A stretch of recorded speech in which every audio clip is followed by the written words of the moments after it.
فرقے گروہ یہ حسد کی بنیاد کے اوپر مارز وجود میں آتے ہیں، تو جماعت کے ساتھ جڑے رہنے والے پاک اور صاف دل لوگ ہوتے ہیں، اور وہ کسی سفلی یا سطحی مفاد کی وجہ سے یا کسی کے حسد کی وجہ سے الگ رستہ اختیار نہیں کرتے، وہ جماعت کے ساتھ جڑے رہتے ہیں۔ اللہ کے محبوب علیہ السلام نے ارشاد فرمایا کہ جو سواد اعظم ہیں ان کے ساتھ وابستہ رہو، جو ان سے بچھڑ گیا وہ جہنم میں چلا گیا۔ بلکہ فرمایا شیطان جو ہے وہ بھیڑیے کی طرح ہے، جو بکری الگ ہوتی ہے اجڑ سے تو بھیڑیا اس کو اچک لیتا ہے، اگر کوئی الگ ہوگا تفریق کا راستہ ڈھونڈنے نکلے گا، پھر شیطان اس کو راستے دے دے گا، پھر نتیجہ یہ ہوگا وہ الگ گروہ اور الگ فرقہ الگ جماعت بنا کے بیٹھ جائے گا، اور جو حقیقی جماعت ہے سواد اعظم ہے اس سے وہ بکھر جائے گا، اور تفریق، تشدد، اختلاف اور باہمی جو ہے وہ لڑائی اور جنگ و جدل کا ماحول پیدا کر بیٹھے گا۔ اس لیے ہمیں اپنی زندگی میں ہمیشہ مزاج میں صلح جوئی رکھنی چاہیے، بات بات پہ بگڑنا، ہر بات پہ اختلاف کرنا اور الجھاؤ پیدا کرنا، بعض لوگ اس کو تحقیق کا نام دے کہ ہر وقت ہی جو ہے وہ عجیب کیفیت میں رہتے ہیں، بعض کا جماعت کے مفاد کے لیے کوئی چیز چھوڑنی بھی پڑتی ہے جس کو درست سمجھا جاتا ہے، اور اس کی سب سے بڑی مثال اللہ کے محبوب صلی اللہ علیہ وسلم کا اپنا عمل ہے۔ آقا کریم نے فرمایا عائشہ میرا جی چاہتا ہے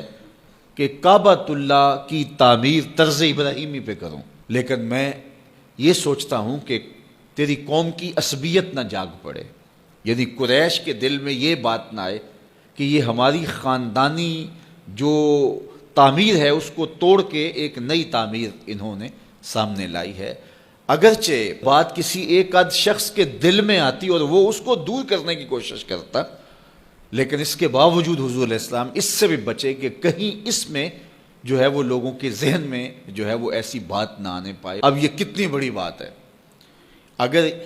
ہم لوگ اس بات کو سمجھ لیں تو یہ بات بات پہ بگڑنا، جھگڑنا، جنگ و جدل، لڑائی اور باہمی تشدد، افتراق اور کیا کچھ ہے، اور جو اس وقت ہم کر رہے ہیں پوری دنیا کے اوپر، مسلمان آج دیکھیے شام کے اندر جو کچھ ہو رہا ہے،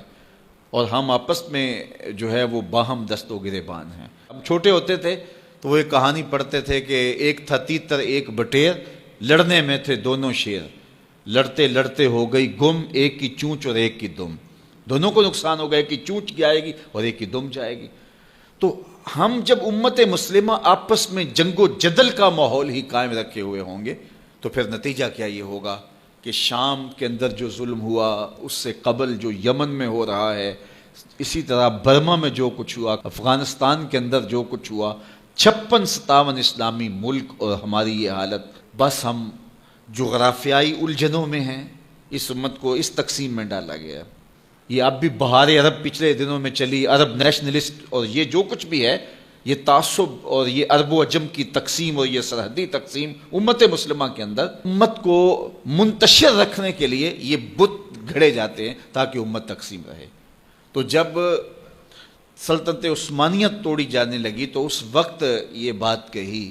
عربوں کا تعصب ابھارا جانے لگا اور عربی عجمی کی تقسیم کو ہوا دی گئی، تو اس وقت اقبال نے کہا یہ بت یعنی قومیت کا بت، یہ بت کے تراشید آئے تہذیب نوی ہے،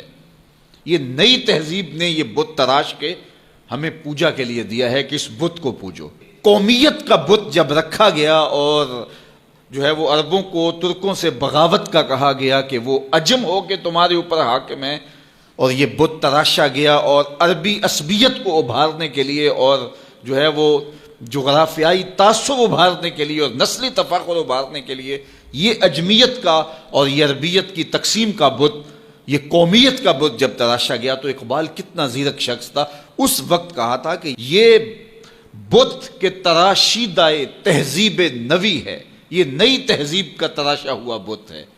اگر اس کی پوجا پاٹ شروع ہوگی تو ہوگا کیا؟